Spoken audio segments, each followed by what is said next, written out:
Ein bisschen unrund im Leerlauf. Ich kenne überhaupt keinen Leerlauf.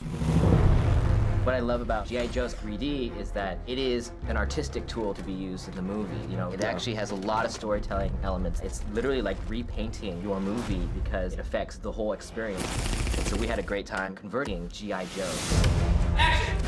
We actually shot on film, so we got the texture, we had to feel the grain, and when we took it 3D, we literally have to take every frame and cut it out. We have over 700 artists that are cutting out each object and separating it from each other and giving us an experience that we get to fully control.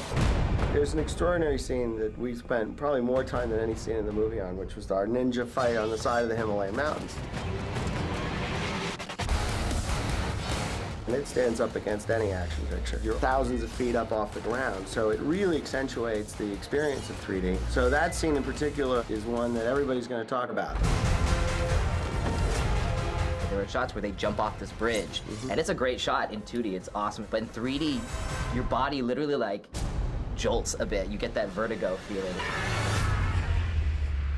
That was a surprise to me. If you're afraid of heights, that's definitely a shot where you're going to go like, whoa. Exactly. We made it very clear to everyone involved when we were converting in 3D, we needed to have the time and the resources to do it right. Most importantly, is this sequence going to be kick-ass? Of course. Perfect. It is very akin to an animation process or a visual effects process in that you do iterations. You can push the length of a space, or you can push together the proximity of the characters. But every time you do something, there's a counter reaction somewhere else in the frame. So any one frame might go through 20, 30, 40 iterations. Yeah. And we sat there watching every frame of our movie, bit by bit, 24 frames per second, 100 times. Yeah. The missiles was a really interesting thing, because as Earth got bigger and bigger in 3D, the missiles started looking smaller and smaller, you know?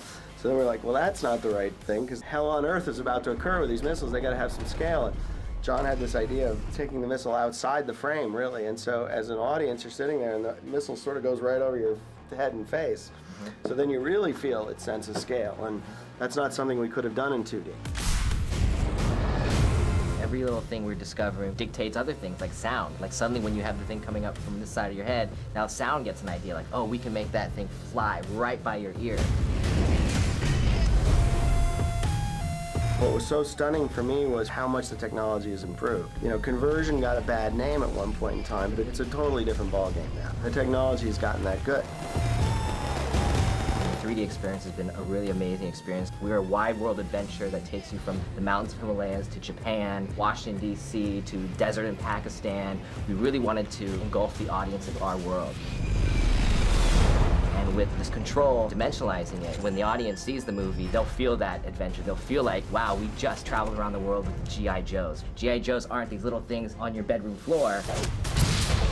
They're bigger than life. The Rock is right in front of you. Bruce Willis is right by your side. Snake Eyes has his weaponry and he's kicking butt over there and you're a part of it. So I think that experience is one that the fans and people who've never heard of G.I. Joe are gonna really, really love. Und ab geht die wilde Sau! Du brauchst einen neuen Spruch.